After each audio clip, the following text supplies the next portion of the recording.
Hey everyone, you're watching Tamit Saleh's Tennis Forum, and wow, what a final we witnessed today. Another amazing match, another epic Novak Djokovic performance.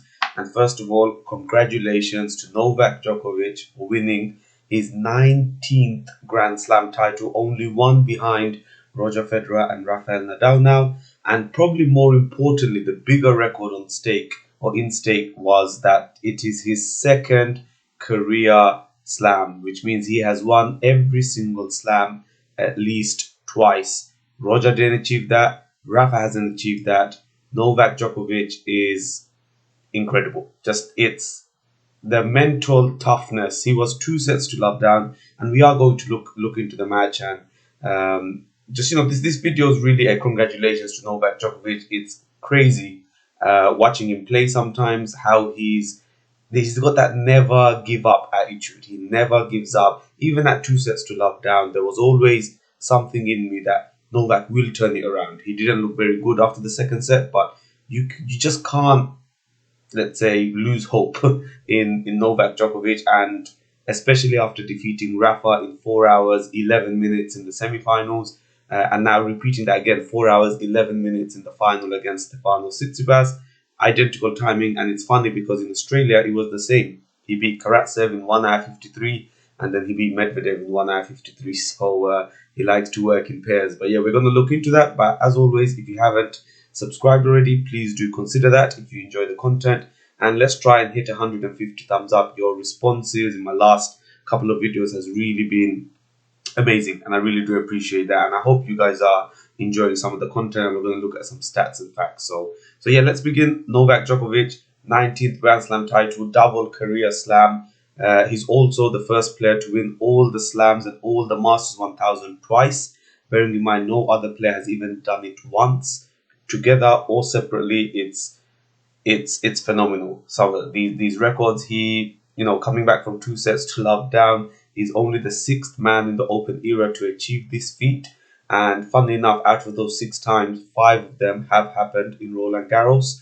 He's also the first man in the Open era to come back from 2 sets to love down twice to go on and win that major. Of course, he came back against Musetti, 2 sets to love down in the fourth round. Yeah, first man in the Open era to achieve that.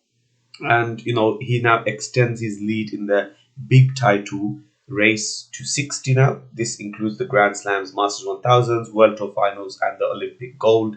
Rafa's on 57 on that, and Roger is on 54.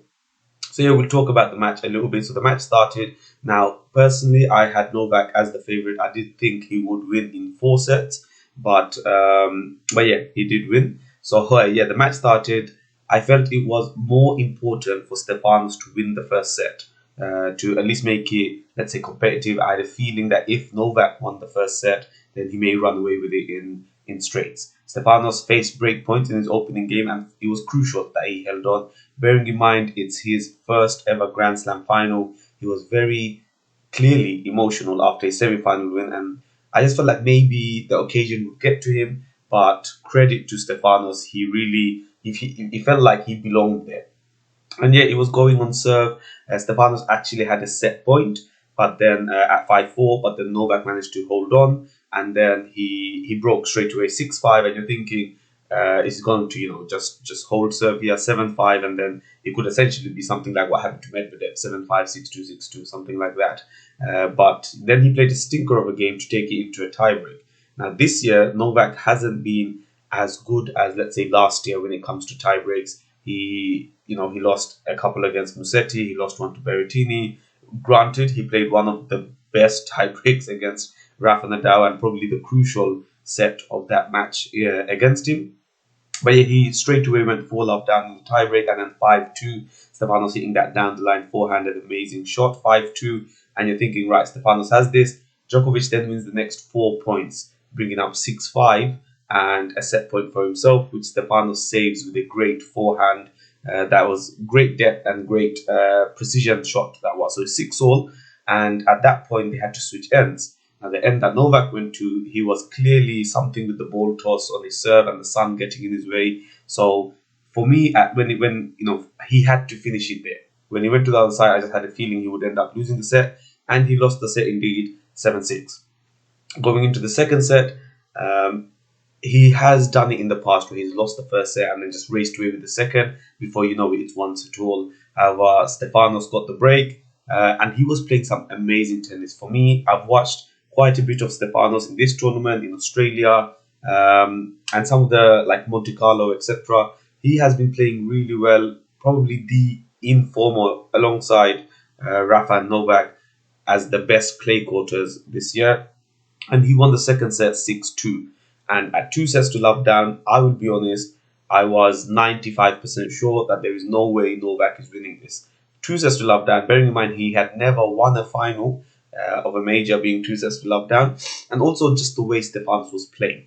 Now, the only, let's say, doubt I had of Stefanos at this point was that it's his first slam, he's a young guy, 22 years old, and the closer he gets to the finish line, would he start feeling that pressure? We saw it happen with Zverev against Dominic Thiem at the US Open final last year, where he even served for the championship, and some of those points they were doing, it was just like really, really. Sorry, I've got hay fever. It was really tight. So that was the only thing, and also you just had a feeling that Novak would turn things around. He went for a little, let's say, pep talk, bathroom break that he has been doing in this tournament. And, to be fair, other players are doing it as well. I'm going to take a little tangent here.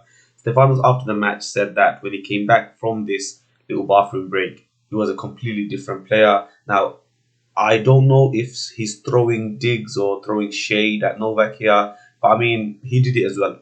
After he was 2 sets to 1, he went off court. He also went off court against Sasha. So, I don't think there's any gamesmanship happening here. And I'd be very disappointed if that's what Stefanos suggested.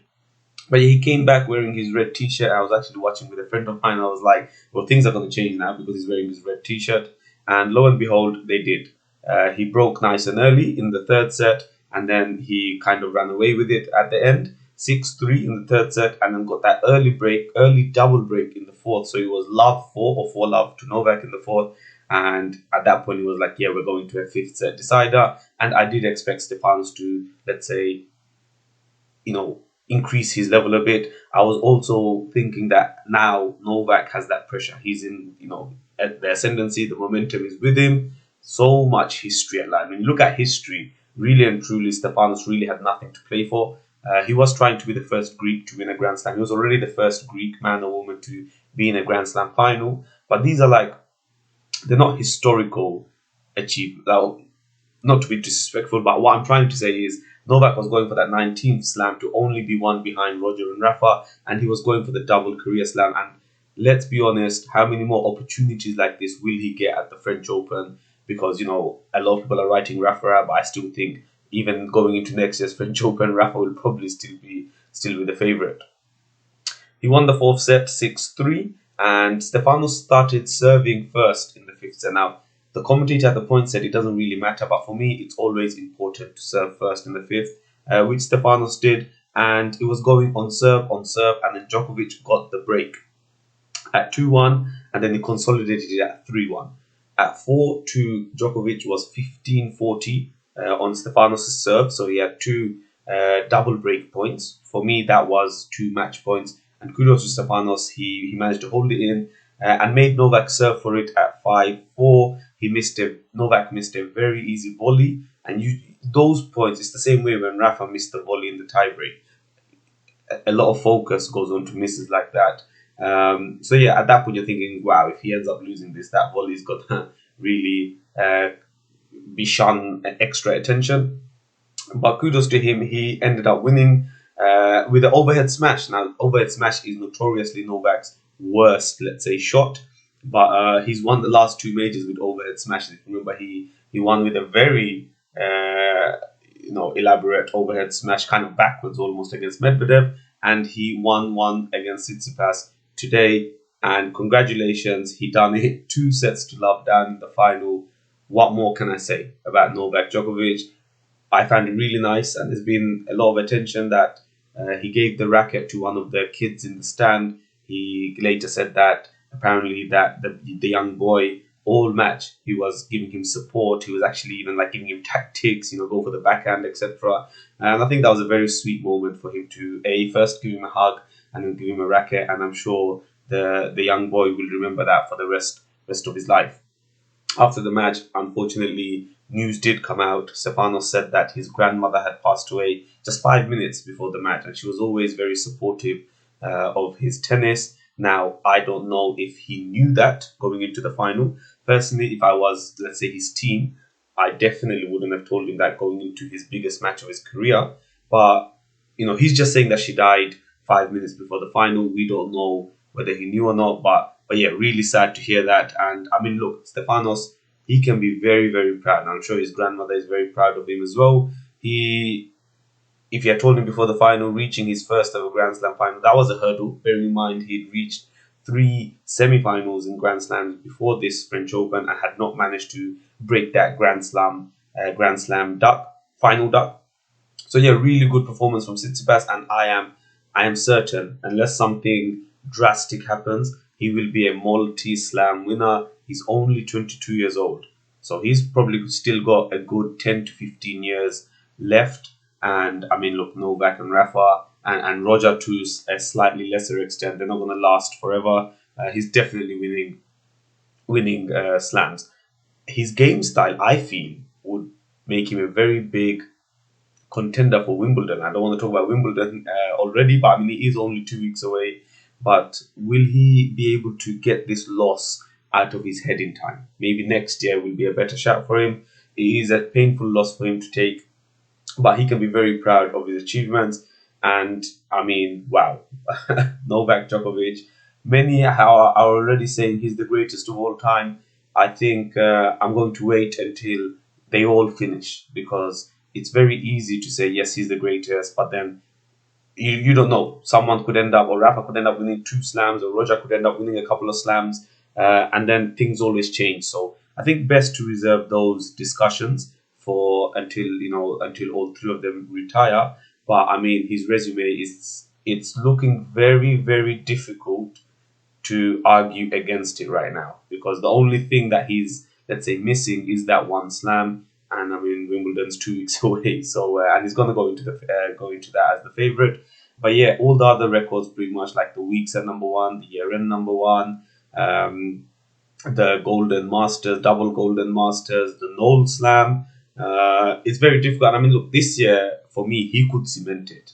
He's halfway through his calendar slam, and his coach came out at the press conference afterwards saying that is something he's going for. Even Novak, he said, I'm not afraid to say it. I do want to win the Wimbledon title. And then, of course, the opportunity really opens up. If he was to win Wimbledon and the Olympics gold and the US Open, then I think that would make him the greatest of all time. If he's not already, it's very very interesting what could happen this year. I think there is a good chance that we may see the first ever calendar slam. I mean, he's going to go into the next three slams as the favorite now. Last time, I mean, look, yeah, so this isn't the first time Novak has been in this position. If you remember, in 2016, he also won the Australian Open and the French Open, and then lost in the third round at Wimbledon to Sam Querrey. So, I personally don't think it's going to happen again. I feel like that was a very different instance where, he finally won the French Open, he'd finally won everything, he was holding all for slam, and that must have had a mental toll on him. Yeah, he actually didn't win a slam for the next 2 years after that. So, but this year he seems like that's all he wants. He said it himself that after he achieved that historic number one, that he's going to just peak and prepare for slams, and that's all that matters to him right now. And it looks scary. He looks like a man on a mission. And I mean, Wimbledon, I'm just trying to think of his, let's say, competition. You got to put Roger in there, even though he's nearing 40 now. Rafa will still be a threat. Next gen have not proved themselves yet. However, because we didn't have last year's Wimbledon, it's quite hard to judge them on 2019, because a lot of them, like Medvedev and Tsitsipas especially, they've come on leaps and bounds since then. I mean, Medvedev reached the quarterfinals at the French Open, where he never won a match before. So it's very hard to know what level they're all at. But I mean, a big server is always a threat. Berrettini, for instance, could be a threat at Wimbledon. So yeah, like, let's not get too ahead of ourselves and say that the calendar slam is happening, but it is probably it's the best and potentially the last chance Novak has of achieving something like this.